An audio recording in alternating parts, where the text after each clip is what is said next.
Hello everyone, हाय। कैसे हैं आप सभी लोग? आशा करती हूँ आप सभी लोग स्वस्थ होंगे, मस्त होंगे, बढ़िया होंगे और अच्छे से चल रही होगी आपकी तैयारी। अभी NIACL असिस्टेंट का एग्ज़ाम है। जिन भी बच्चों का एग्ज़ाम है एडवांस में, उन सभी बच्चों को ऑल द बेस्ट। ठीक है, चलो क्वेश्चंस पे चलते हैं और देखते हैं। देखो, REC लिमिट क्वेश्चन है, हमें नॉट करेक्ट स्टेटमेंट बताना है। ठीक है, तो ये जो क्वेश्चन है वो रिलेटेड है 15वें CIDC विश्वकर्मा अवार्ड से रिलेटेड। ठीक है, that is 15 CIDC Vishwakarma award. तो REC लिमिटेड को लाइक अवार्ड नहीं दिया गया है। तो पहली जो स्टेटमेंट है वो हो जाएगी हमारी इनकरेक्ट। ठीक है, आगे चलते हैं सेकंड स्टेटमेंट पे। CIDC Vishwakarma award is instituted by ministry of corporate affairs. Ministry of corporate affairs नहीं है ये, कंस्ट्रक्शन इंडस्ट्री डेवलपमेंट काउंसिल के द्वारा इंस्टीट्यूट किया जाता है बेसिकली। तो ये स्टेटमेंट भी जो है हमारी इनकरेक्ट हो जाएगी। ये भी इनकरेक्ट है, ये भी इनकरेक्ट है।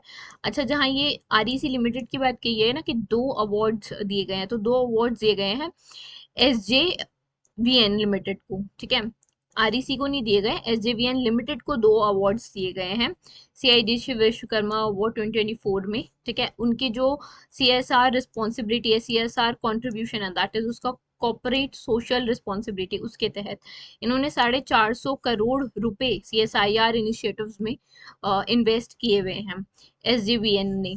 ठीक है, they have won two basically awards, two prestigious award. One has been confined with the achievement of award for creating social development and impact, और जो दूसरा है वो that is being partners in the progress trophy, and both shows their commitment towards the corporate social responsibility। Third consecutive time ये award basically दिए गए थे। And जैसे मैंने बताया, उन्होंने अपने वेरियस CSR इनिशिएटिव के तहत 450 करोड़ रुपए बेसिकली स्पेंड किए हुए थे ऑन डिफरेंट वर्टिकल्स, जैसे education, skill development, health hygiene, infrastructure development, community एसर्ट creation, sustainable development assistant during natural disaster prevention and promotion of local culture and sports. SJVN limited का headquarter Shimla, Himachal Pradesh में है। CMD है इसके गीता कपूर। ठीक है, नेक्स्ट पे चलते हैं। Wait a minute, I think yeah wait, give me a minute, I think yeah it's okay. Next देखते हैं। In financial year 23-24 PFC that is power finance corporation ने टोटल डिविडेंड कितना दिया है, कितने करोड़ का डिविडेंड दिया है गवर्नमेंट को? तो ये है 2033 करोड़ का dividend to the government. PVC एक नॉन बैंकिंग फाइनेंशियल कॉर्पोरेशन है, पावर मिनिस्ट्री ऑफ पावर के अंडर है। They have paid a total of 2000 crore rupees का डिविडेंड दिया है गवर्नमेंट को for the financial year. And तीन इंस्टॉलमेंट्स में है, 550 crore, 832 crore, 647 crore respectively, and it is for the they have basically paid for the interim dividend amounting 3630 crore rupees to shareholders for the financial year, and this is the highest ever like dividend paid by any company। अगर power finance corporation की बात करोगे, दिल्ली में headquarter है, परमिंदर चोपड़ा जो है वो इसके CMD हैं। ठीक है, नेक्स्ट पे चलते हैं। The next is okay, cursor fine. ठीक है, international Romani day is celebrated annually on which date? It is being celebrated on 8th April। ये बेसिकली इंडो आर्यन जो पीपल हैं वो है। Indo Aryan means the one who came to India during the Aryan period, आर्यकाल के time पे basically the people who came. And ये day celebrate ही इसलिए किया जाता है ताकि रोमानी कल्चर के बारे में लोगों को पता चले, अवेयरनेस क्रिएट हो कि कितनी difficult situation they are facing, और कितनी difficult situation they have faced. And this is basically declared in honor of first major international meeting of Romani representatives, that is from 7 to 12 April 1971 in London in United Kingdom। अप्रैल में किस country ने officially launch किया है e visa programme? Tourist को जो belong करते हैं different countries से इंक्लूडिंग इंडिया।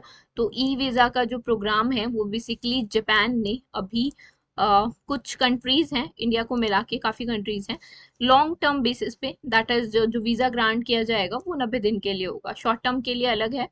बाकी जो भी टूरिस्ट डिफरेंट कंट्रीज से आना चाहते हैं एंड सिंगल एंट्री जिनको चाहिए, सिंगल वीज़ा ग्रांट चाहिए 90 दिनों तक का, they can basically e visa portal से they can apply, electronic visa portal से they can apply to the Japan e visa system and they can have the access.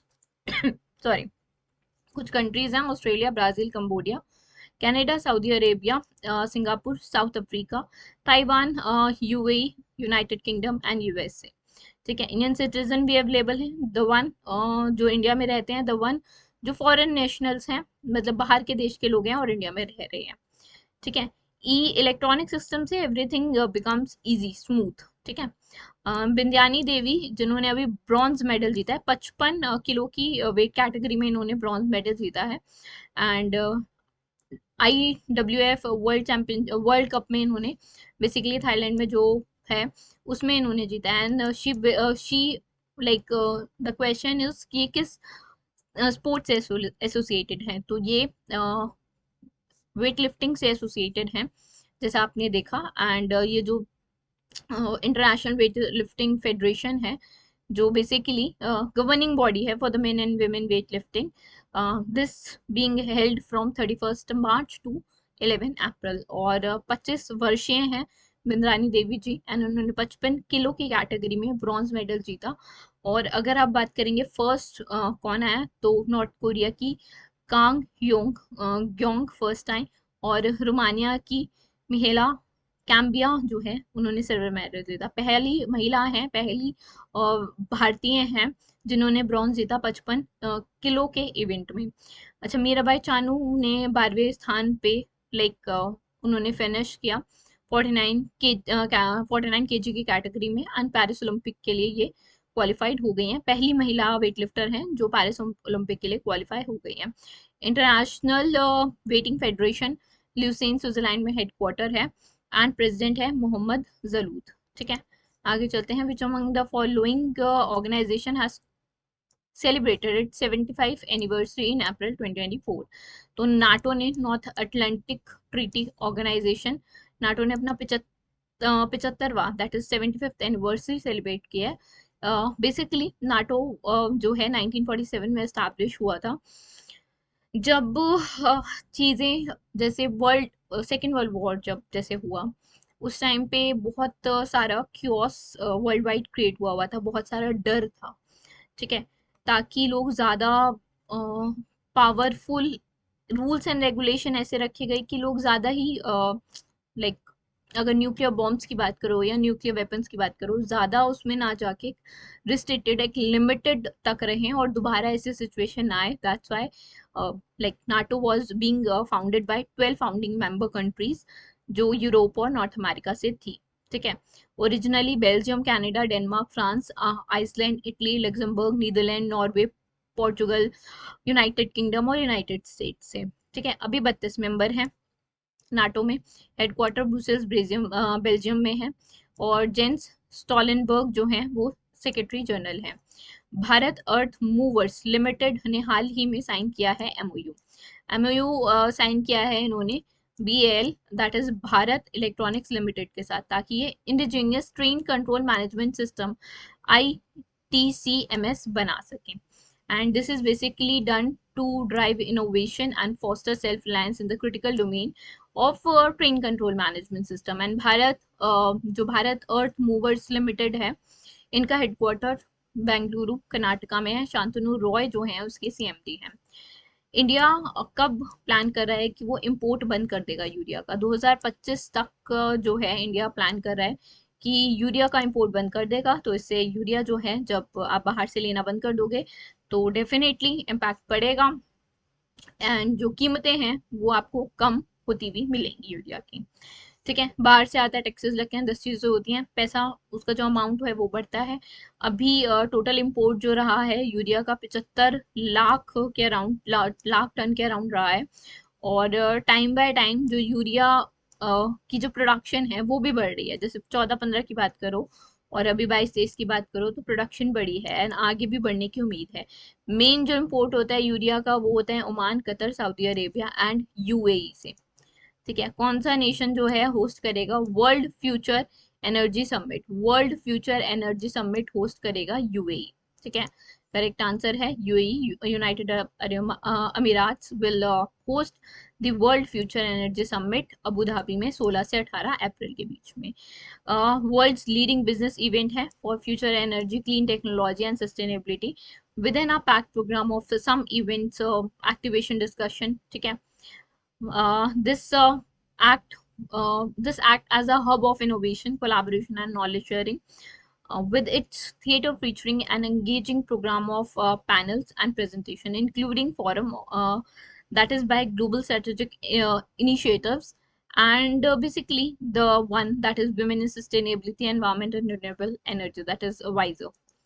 आगे चलते हैं। बिल्किस मीर जो है पहली महिला बन चुकी हैं जो समर ओलंपिक जो पेरिस में होने वाला है उसमें, जो 2024 का समर ओलंपिक 2024 का पेरिस में होने वाला है उसमें ये जज बनेंगी, जूरी का काम, जूरी मेंबर का काम करेंगी। तो ये किस भारतीय राज्य से या यूटी से रिलेटेड है? ये है दिल्ली से। तो बिल्किस मीर जम्मू कश्मीर से हैं एंड पहली महिला हैं भारत से जो जूरी मेंबर बनेंगी समर ओलंपिक में पेरिस, जो पेरिस में होने वाला है अभी 26 जुलाई से 11 अगस्त के बीच में। वाटर स्पोर्ट प्रमोटर हैं, डेवलपर हैं, एथलीट हैं, जूरी मेंबर हैं इंडियन काइंग और कैनॉन एसोसिएशन में, और अब she'll be the jury member in the summer Olympics in Paris. ठीक है, फर्स्ट पर्सन है इंडिया से जो जूरी के तौर पे अपॉइंट हुई है। So this was it from the today's session. I hope you guys would have liked the session. Thank you for watching the session and thank you for bearing in the screen. Basically आपको normal screen पे चीज़ें नहीं देखने को मिल रही हैं, but हाँ, sooner or later we will switch. So thank you for your time. Thank you so much.